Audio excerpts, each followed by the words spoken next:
Bagaimana keadaan kalian? Baik. Kelas kalian masih kotor ya? Siapa yang Itu penutup jendela hanya apa namanya? Sepatah ini atau sengaja atau gimana modelnya ini? Kusut sekali saya lihat. Memang kusut ya? Tidak pernah dicuci? Ya. Enggak ada. Cuci dong. Ayo cuciin.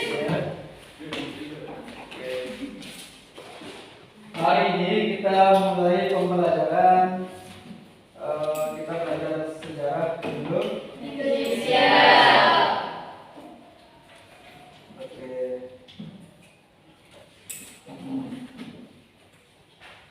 Siapa saja yang nggak masuk? Temannya? Banyak. Banyak siapa? Vera. Terus siapa lagi? Triani, Haikal Anugrah, Terus Tari Novitasari, Desa Ketut Bibia Dewi, sama Najib Sakit. oh Namra. Ya. Siap belajar hari ini? Siap. Anak bangsa harus siap belajar kapanpun dan dimanapun. Ya. Karena sekarang ini kita tidak dijajah oleh serangan-serangan seperti ratusan tahun yang silam, tetapi kita diserang oleh budaya. Kalau kalian tidak belajar maksimal atau siapkan diri sekarang, maka kalian akan tertindas dengan itu. Katakan saja banyak budaya-budaya yang apa namanya asli Indonesia atau anak bangsa ini sudah luntur dengan budaya luar. Contoh, anak-anak muda sekarang kan masih terngiang dalam perasaannya itu 1 HP, 2 HP, 3 HP saja. Budaya membaca hilang, ya kan? Semuanya hilang. Nilai kejujuran sudah hilang. Kenapa? Ini HP.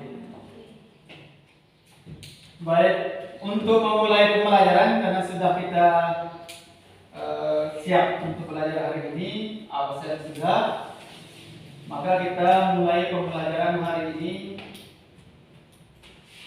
Apa namanya? Untuk sejarah Indonesia.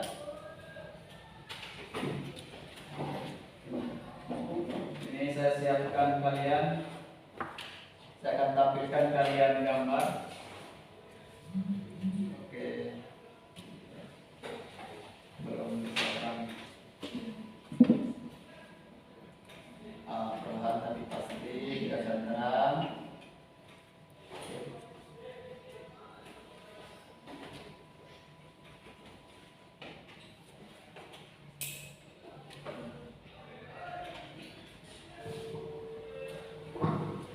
Ada yang kenal dengan gambar ini?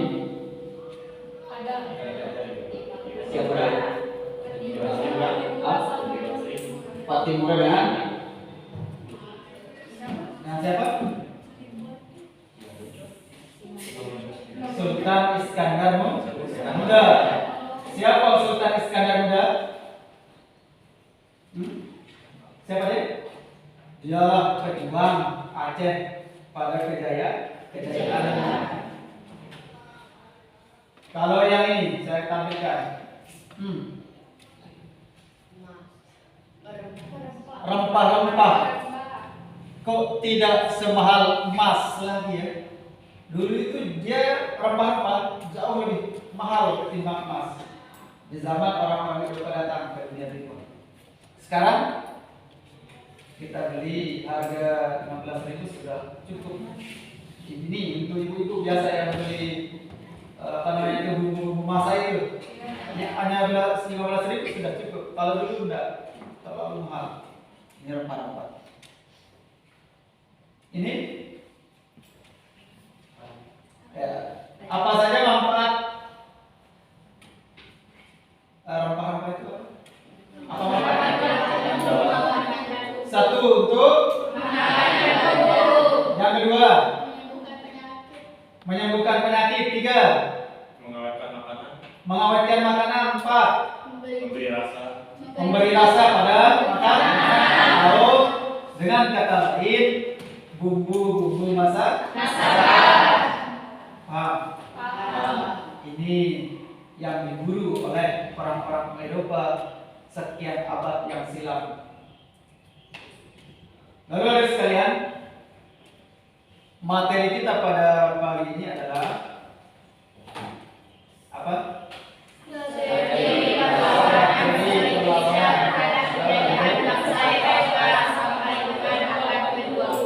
Saya ingin tahu siapa ini.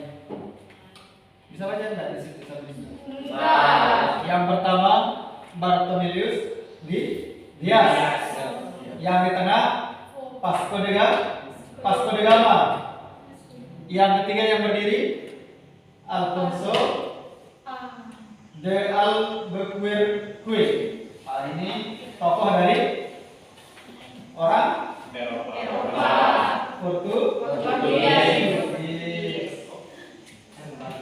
Portugis ya. Dan itu sudah. Ini apa nih?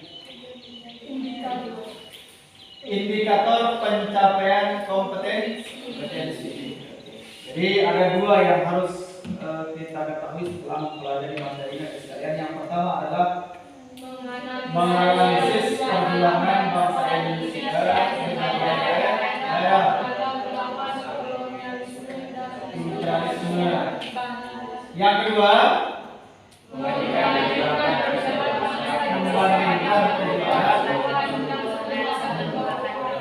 Oke, ini kan sudah kita bahas kan?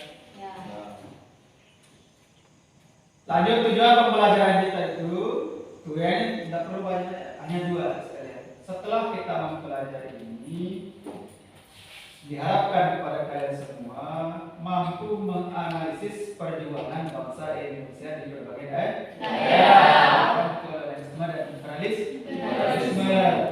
Yang kedua, melalui kegiatan metode ceramah dan pengamatan video serta melakukan sebuah diskusi nanti, diharapkan kepada kalian dapat membandingkan perlawanan sebelum dan setelah abad ke-20. Oke. Paham ya?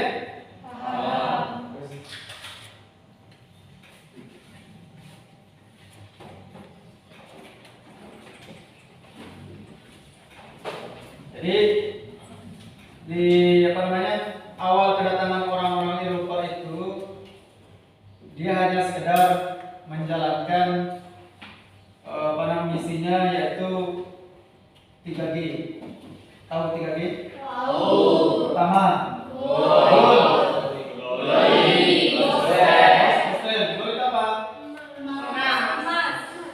emas atau kekayaan. Yang kedua, kekayaan. Apa maksudnya? Dia ingin menguasai suatu wilayah. Yang ketiga, menyebarkan agama Kristen. Kebetulan di Indonesia itu yang banyak menyebar agama Kristen Katolik. Siapa yang membawa? Fransiskus. Awalnya dia hanya sekedar dengan semboyan 3G, lama kelamaan dengan model sistem monopoli perdagangan, yang kedua model sistem tanam paksa yang menyebabkan reaksi masyarakat di seluruh wilayah Nusantara ingin melawan para penjajah. Kalau dia hanya datang bagus-bagus mencari kekayaan, tidak masalah. Tapi dua yang tidak atau yang membuat masyarakat kita menderita, monopoli perdagangan, semua sumber alam kita direkrut, kita hanya sekedar penonton, kita hanya sekedar pekerja, direkrut, itu monopoli. Yang kedua, tanam paksa. Betul-betul tenaga kita selain seluruh kegiatan ekonomi kita diadakan tanam paksa. Tenaga kita, masyarakat Indonesia direkrut tanpa upah kalau dikerjakan. Ini dia yang membuat masyarakat kita menderita. Oleh karena itu lambat laun semua wilayah Indonesia angkat senjata. Baik, untuk melihat kemampuan Anda semua, saya ini ada soal pretest. Saya bagikan, ini kalian jawab dulu, nanti kalian kumpulkan langsung ya. Silakan dibulat ke, disilang ke, terserah. Mana maunya ya? Soal pretest dulu, maksudnya adalah mengukur kemampuan kalian sebelum kita memulai pembelajaran. Oke, silakan diisi dulu. Saya rasa kalian sudah mempelajari masalah ini waktu kalian masih SMP dulu, sehingga saya ingin tahu masih paham nggak kalian dengan ini.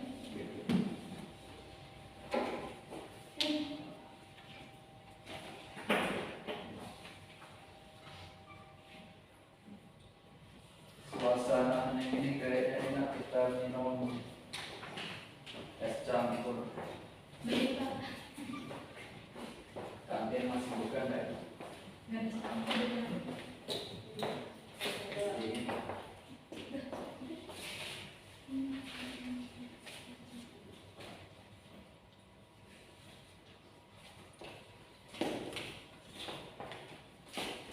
Belajar sejarah itu enak ya? Enak ya? Kita tahu dengan belajar sejarah, kita tahu sejarah bangsa ini. Iya, kita tahu.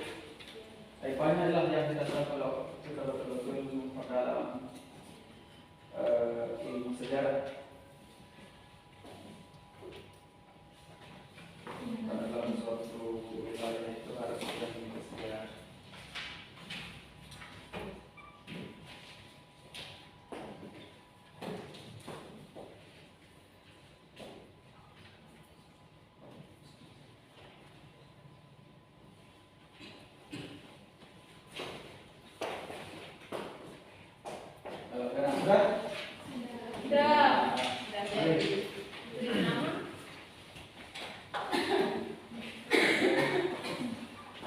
Kalau sudah, saya cabut, kumpulkan. Oke, luar biasa ini. Kalau anak-anak yang tingkat fokusnya itu bagus, cepat dia. Kalau temanmu yang tidak fokus, saya rasa sulit untuk memulai pembelajaran baik.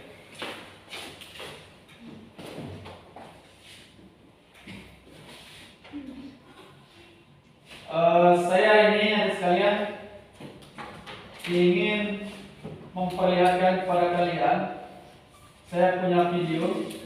Nanti kalian lihat atau tonton, kemudian nanti kita adakan diskusi setelah kalian menonton ini ya. Perhatikan ini.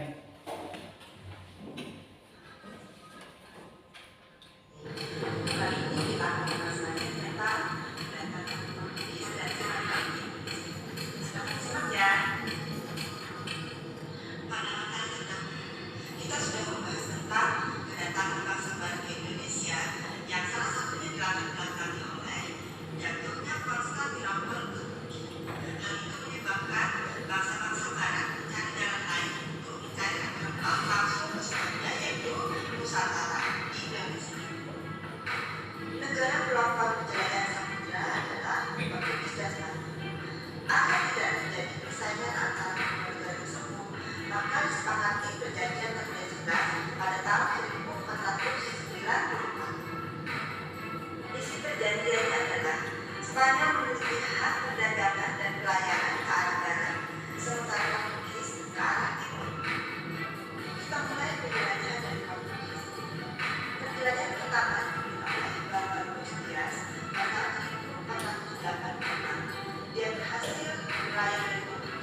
sampai ke ujung benua Afrika yaitu Tanjung Han.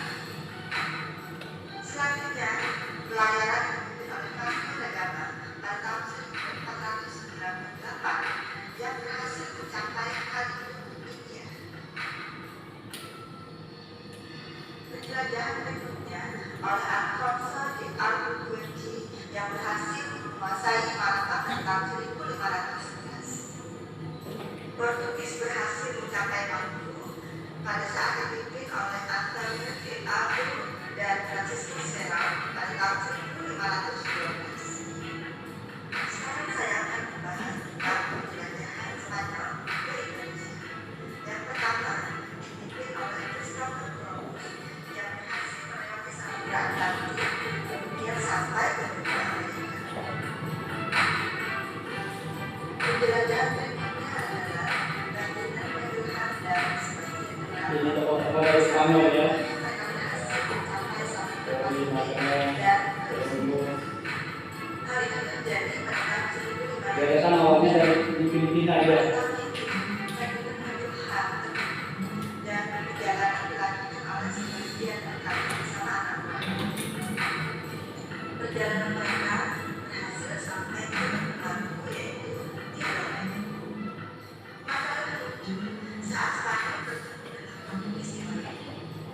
Portugis bersekutu dengan Ternate, sementara Spanyol bersekutu dengan Tidore. Kemudian, di antara Portugis dan Spanyol disepakati perjanjian Saragossa pada tahun 1529, di mana Portugis tetap melakukan aktivitas perdagangan di Maluku, sementara Spanyol harus meninggalkan Maluku dan memusatkan kegiatan di Filipina. Demikianlah materi kita tentang penjelajahan Portugis dan Spanyol hingga sampai di Indonesia. Mudah-mudahan dan sehat terus semangat belajar. Assalamualaikum warahmatullahi wabarakatuh.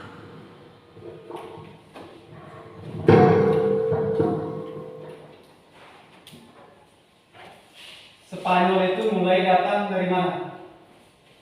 Di wilayah Filipina. Ketika dia datang ke Indonesia, dia bersekutu dengan bukan Tidore. Karena sebelumnya Portugis bersekutu dengan Ternate. Pertanyaannya adalah kenapa Ternate minta bantuan kepada Portugis dan Tidore minta bantuan kepada Spanyol? Kenapa?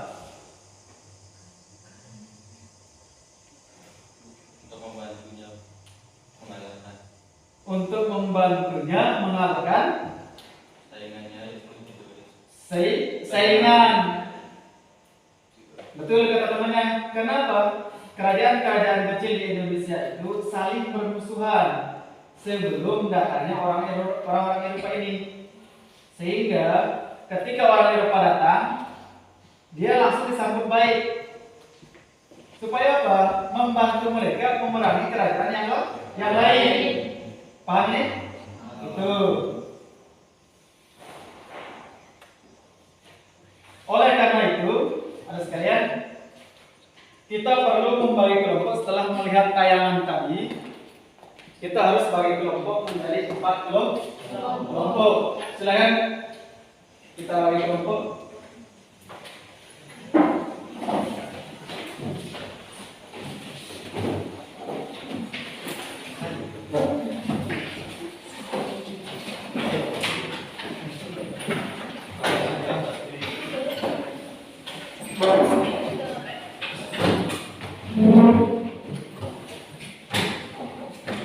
Oke, sudah? Itu jangan sampai 2. Masuk situ. Karena banyak temannya yang masuk, kita mungkin 3 atau 4 ya. Oke. Nanti saya akan bagikan kalian LKPD atau lembar kerja peserta didik. Di lembar peserta didik ini, lembar kerja peserta didik ini, kalian akan dituntut masing-masing kelompok mendiskusikan materi yang akan saya bagikan. Kemudian kalian tulis hasil diskusi kalian itu kalian tulis poin-poinnya saja. Oke, poin-poinnya saja yang akan kalian tulis. Maka nanti kalau sudah selesai, kalian langsung saya suruh nanti satu persatu masing-masing kelompok mempresentasikan. Kalian tidak maju ke depan, langsung dari tempat duduknya. Mungkin bisa berdiri. Nanti kemudian kelompok lain melontarkan pertanyaan. Oke? Saling sambung lah kayak gitu. Kelompok satu saya akan kasih materinya sudah. Ini LKPD yang saya bagikan ke kelompok satu. Silakan kalian diskusikan. Tulis poin-poinnya saja hasil dari hasil dari diskusi kalian. Kelompok kerja. Ini kelompok partnernya yang harus kalian isi ya. Silakan kalian boleh buka HP, mencari informasi sebanyak-banyaknya terkait dengan materi yang sudah kalian atau saya bagikan. Selain dari materi yang saya bagikan ini, saya sudah kirim materi yang di grup KPM sudah. Tinggal kalian cari di internet untuk memperkaya.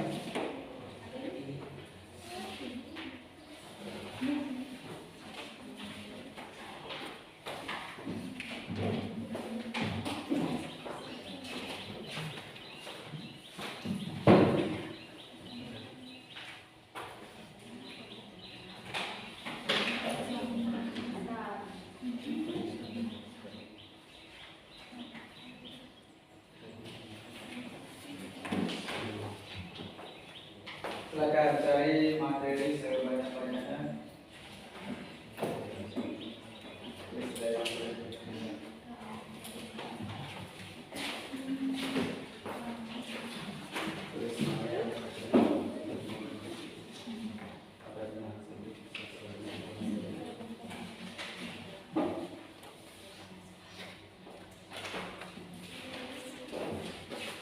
Ada kesulitan? Kok kita langsung jawab di sini? Ya kamu diskusikan, kemudian cari itu materinya, simpulkan saja. Kata-kata kuncinya lah supaya jalan itu.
Sudah? Sudah.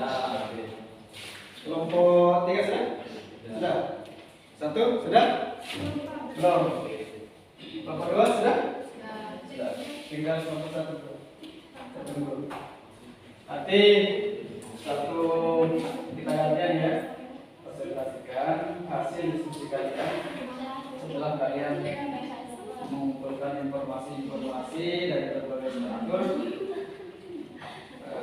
Setelah itu, setelah kalian presentasikan, nanti teman yang lain untuk bertanya.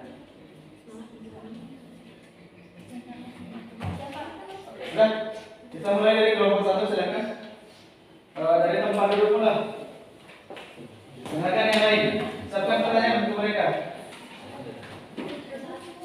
Kelompok 1, masalah latar belakang. Tanya orang tua. Satu sih. Kamu semua. Tapi jawabnya kalau ada pertanyaan nanti kan semua ada.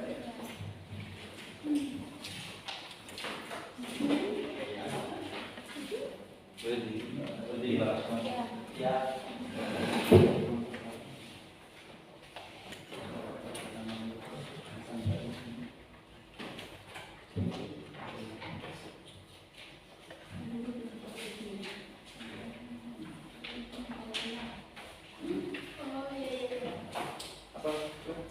Masuk.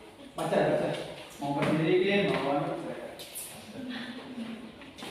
Selamat pagi. Di sini saya akan menjelaskan tentang latar belakang kedatangan bangsa Portugis dan Spanyol ke Indonesia. Yang pertama, jatuhnya kota Konstantinopel ke tangan Turki Utsmani. Pemerintahan Turki berhasil merebut kota Konstantinopel pada tahun 1453 Masehi. Yang kedua, adanya semangat penaklukan dengan cara mengadu domba kerajaan-kerajaan kecil yang ada di Nusantara. Yang ketiga, adanya perang salib atau perang agama di Indonesia. Perang agama untuk menyebarkan agama Kristen. Yang keempat, perkembangan ilmu pengetahuan dan teknologi pada bagian ini lebih menguntungkan bangsa Eropa. Yang kelima, adanya teori bahwa bumi itu bulat. Dan yang keenam, adanya semangat 3G. Yang pertama, glory emas, glory kejayaan, dan prosperity penyebaran agama Kristen. Sekian penjelasan dari saya. Oke. Kelompok 3. Kasih pertanyaan. Ya.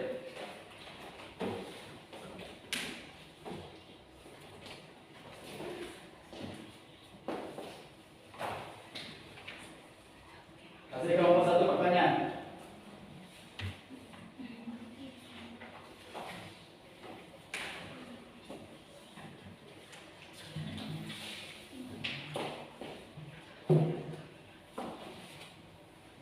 Silakan, Pak.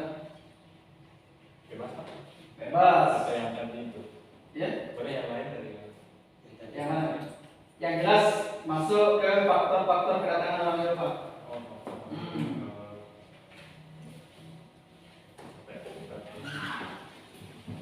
Tadi sudah kita bahas kan. Kapan sih sama bagaimana perlawanan kita dulu rakyat Aceh terhadap Portugis itu? Awalnya orang Eropa itu datang disambut baik, tapi lama-kelamaan mereka dijajah sehingga mereka melakukan perlawanan.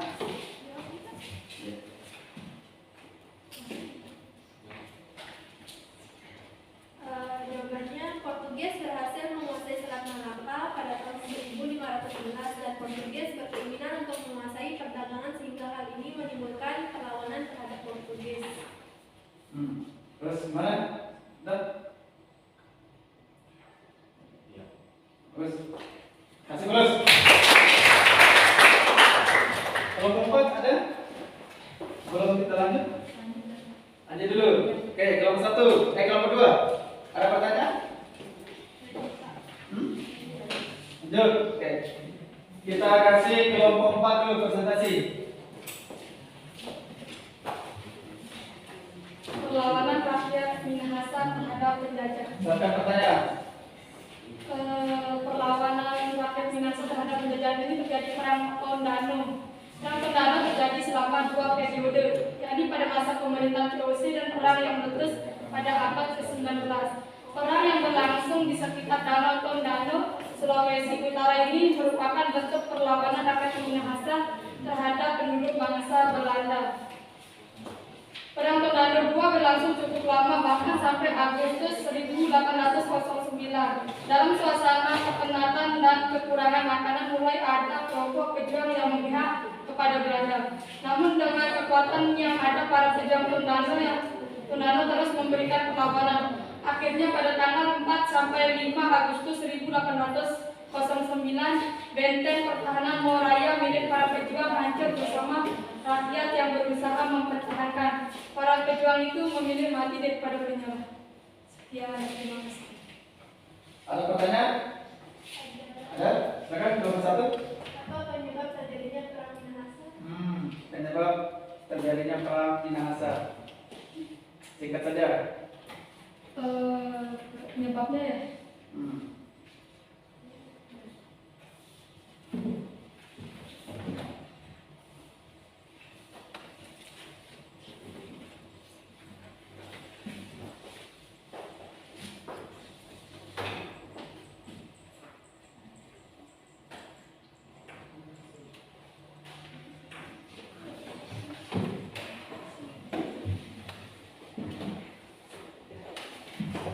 Penyebab apa kan? Ya lanjut, itu teman-teman lanjut. Penyebab terjadinya perang Minahasa itu adanya monopoli perdagangan tanah paksa. Hanya dia melawan. Anak berapa satu? Itu saja? Ada tambahan? Tidak ada. Ada lain pertanyaan? Ada? Boleh? Oh, silakan. Tidak usah canggung, biasa saja. Silakan. Kenapa tegang?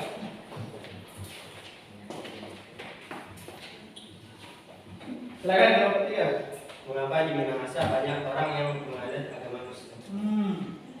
Di Minahasa itu berkembang pesat agama Katolik. Karena di Minahasa itu sudah tersebar adanya namanya gospel itu. Yang udah dia udah disebar di sana Minahasa sama bangsa Eropa. Ada tanggapan nomor lain satu?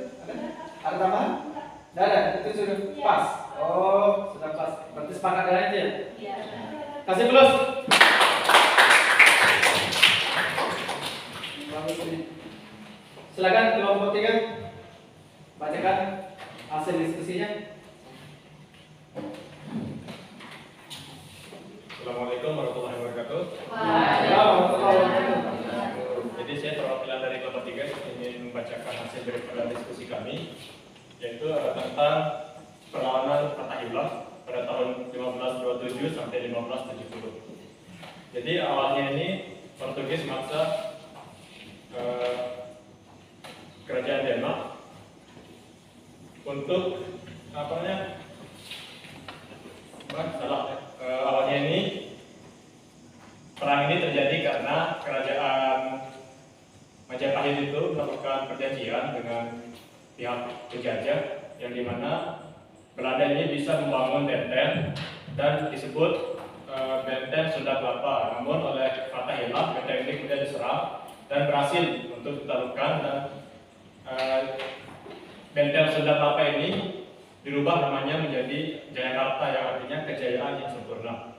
Kemudian berikutnya itu ada perlawanan rakyat Ternate, di mana Portugis awalnya ini memaksa Sultan Ternate yaitu Sultan Hairun untuk menerima kekuasaan Portugis di kerajaannya.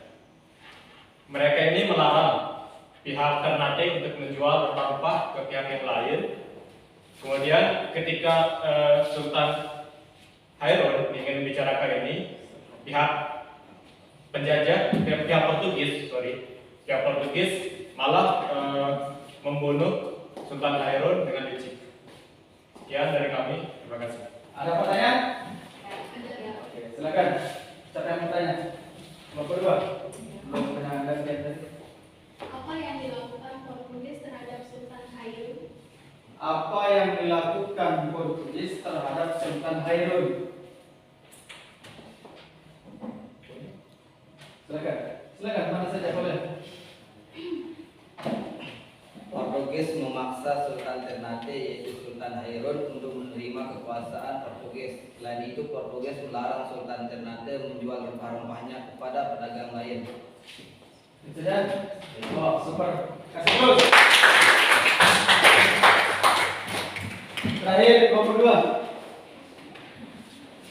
Silakan kelompok 2. Bacakan hasil diskusinya. Selamat siang, saya perwakilan dari kelompok 2 ingin membacakan tentang perlawanan rakyat tanah Rencong atau Aceh. Portugis merupakan salah satu negara pelopor penjajah samudra pada awalnya. Kedatangan bangsa Portugis untuk mencari tempat penghasil rempah-rempah pada tahun 1511. Alfonso de Albuquerque berhasil menguasai Malaka.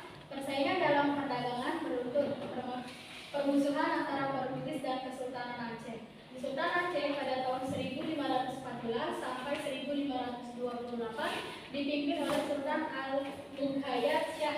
Latar belakang perlawanan rakyat Aceh itu yaitu satu, adanya monopoli perdagangan, yang kedua pelarangan terhadap orang-orang Aceh untuk berdagang dan berlayar ke Laut Merah, yang ketiga ada penangkapan kapal-kapal Aceh oleh Portugis. Dah, sekian dari saya. Oke, ada pertanyaan? Ya, rakyat Aceh. Ada pertanyaan? Ada, silakan. Bagaimana langkah-langkah rakyat Belanda melawan bangsa Portugis? Rakyat Aceh, paling Aceh. Langkah-langkah. Rakyat Aceh melawan Oh ya. melawan balik. Ya. Bagaimana langkah-langkah rakyat Aceh melakukan perlawanan terhadap bangsa Eropa? Dalam melawan Portugis.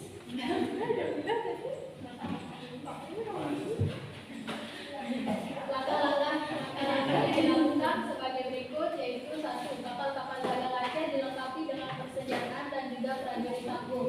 Yang kedua, Aceh mendapatkan bantuan persenjataan, kapal dan bahkan makanan dari perdagangan Muslim Jawa yakni dari Jepara. Yang ketiga, Aceh menjalin hubungan baik dengan Persia, Turki, Gujarat, dan hasilnya Aceh mendapatkan bantuan persenjataan dari Turki. Dan yang keempat, Aceh meningkatkan hubungan kerjasama dengan beberapa kerajaan, di antaranya Kerajaan Denmark dan Kerajaan Makassar. Sekian dari kelompok kami. Terima kasih. Ada pertanyaan berikutnya? Ada. Kira-kira ada kita silakan. Lalu bagaimana strategi yang digunakan Sultan Iskandar Muda untuk mengusir Portugis di bumi Aceh? Bagaimana strategi Sultan Iskandar Muda dalam mengusir Portugis dari daerah Aceh, tanah Rencong, dekat tanah Rencong? Strategi yang diterapkan Sultan Iskandar Muda untuk Portugis adalah dengan melipat gandakan kekuatan pasukan Aceh, penyediaan kapal-kapal besar untuk mengangkut 600 sampai 800 prajurit, membuat angkatan laut semakin kuat. Pasukan kavaleri menggunakan kuda-kuda yang didatangkan dari Persia, dan juga mendatangkan bantuan pasukan dari Aceh berupa pasukan gajah dan juga milisi infanteri. Ada lagi? Nggak ada? Kita kasih plus. Baik, dari sekalian melalui proses diskusi, ya jadi dapat kita tarik sebuah kesimpulan gitu ya, bahwa setiap penjajah yang datang di satu wilayah ingin menjajah, awalnya itu dia baik. Kenapa? Dia rata-rata menginginkan atau mempelajari keadaan kita dulu. Setelah dia tahu bagaimana keadaan kita, baru dia menentukan apa yang dia inginkan atau isi-misinya. Sama dia dengan Portugis Spanyol. Dia datang ke Indonesia hanya sekedar dengan semboyan 3G, atau dia hanya sekedar ingin berdagang. Lambat laun mereka tidak hanya sekedar berdagang, tetapi memonopoli perdagangan. Dia tidak hanya sekedar datang untuk menyebarkan agama, tetapi juga dia melakukan sistem tanam pasar. Hal hal-hal semacam inilah yang menyebabkan penderitaan bangsa kita semakin lama semakin kuat, semakin tinggi. Oleh karena itu, di berbagai daerah, mulai dari Aceh ya, sampai dengan Minahasa itu melakukan perlawanan. Ini awalnya. Katakan saja begini, negara mana yang tidak mau melawan kalau dijajah? Enggak ada kan? Semua kita pasti melawan. Kalau kalian pokoknya diganggu oleh temannya, kalian pasti melawan. Itulah contoh dari kerja. Gitu. Baik, hasil diskusi kalian, apa namanya, pertanyaan kalian saya tarik, kalian harus kumpulkan untuk dikasih penilaian. Silakan. Mana hasil diskusinya?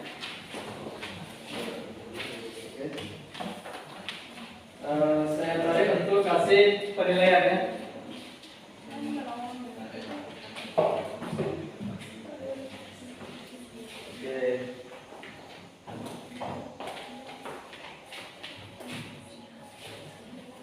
Saya minta satu orang saja untuk menyimpulkan hasil kegiatan pembelajaran kita pada tahun ini.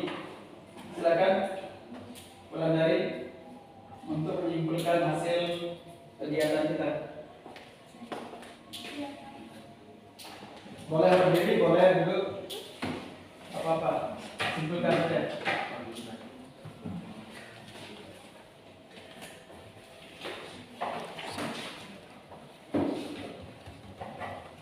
Jadi kesimpulan yang sudah kita lakukan pembelajaran hari ini, kedatangan bangsa Eropa itu menyebabkan rakyat Nusantara menderita sehingga rakyat Indonesia tidak diam dan melakukan perlawanan balik terhadap bangsa Eropa. Dan bangsa manapun yang dijajah itu pasti akan melakukan perlawanan balik. Dan kita sebagai bangsa Indonesia itu tidak boleh lakukan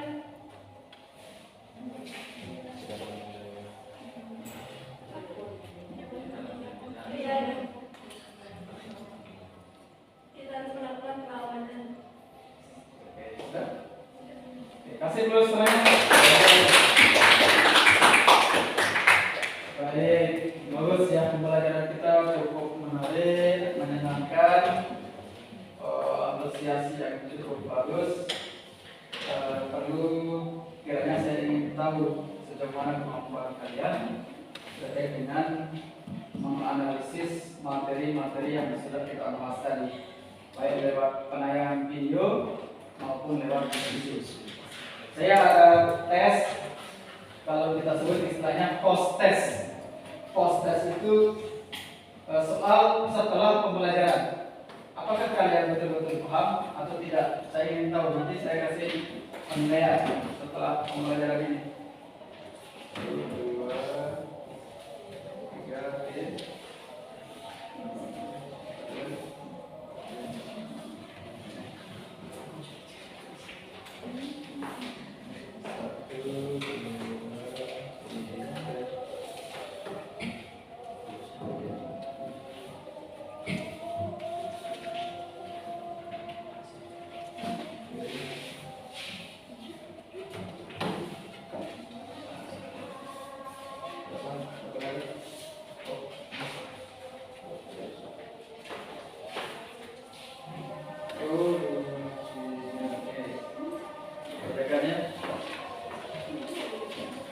Dari sini kita tahu siapa yang betul-betul sudah memahami apa yang sudah kita bahas maupun yang belum.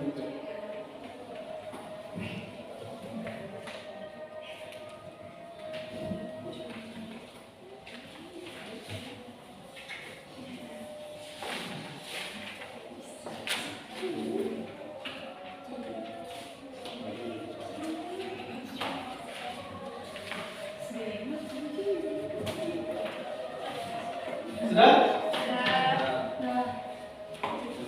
Yang sudah kumpulkan? Mana?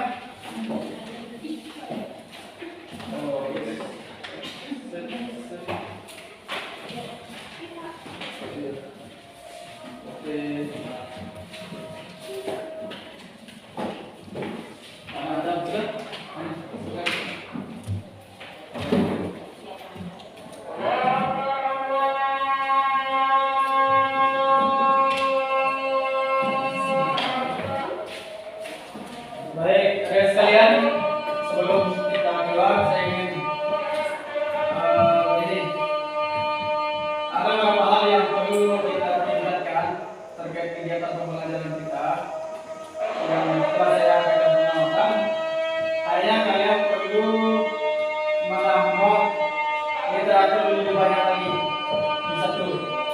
Karena tadi sudah saya lihat beberapa temannya sudah bagus, karena memang nyambung juga jawaban yang sebelah dan yang sebelah. Artinya kalian sama-sama mengetahui semua materi itu, baik materinya kelompok 4 juga diketahui oleh kelompok 1 setelah dia mendengarkan presentasi itu.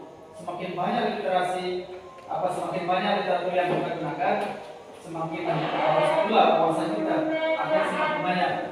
Ini satu. Yang kedua, usahakan pertanyaan itu pertanyaan yang tidak boleh putus. Tahu kalian tidak boleh putus. Bukan saya memadu kalian supaya berkelahi, enggak. Artinya yang bertanya itu dua modelnya. Ada kalanya kita ingin mendapatkan jawaban, ada kalanya kita menguji. Itu boleh dalam diskusi. Sehingga kita semakin sering kita lontarkan pertanyaan kepada teman, teman itu semakin tergugah dia ingin belajar. Itu ya. Ini bagus. Usahakan minggu depan pertanyaan itu terus nyambung istilahnya. Pertanyaan lebih nyambung lagi.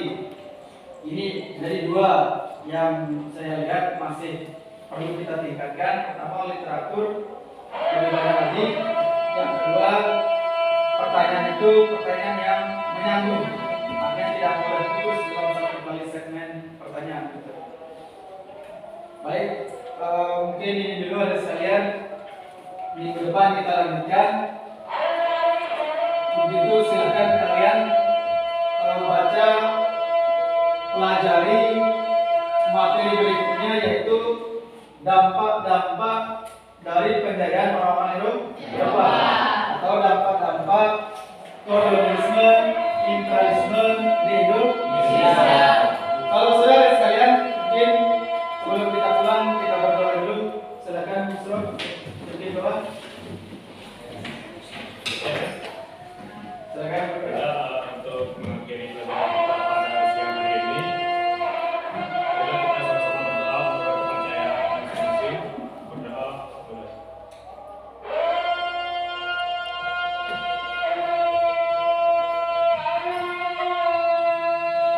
Berdoa sukses. Baik, kalau sudah kita cukupkan sampai di sini. Sekian, assalamualaikum warahmatullahi wabarakatuh.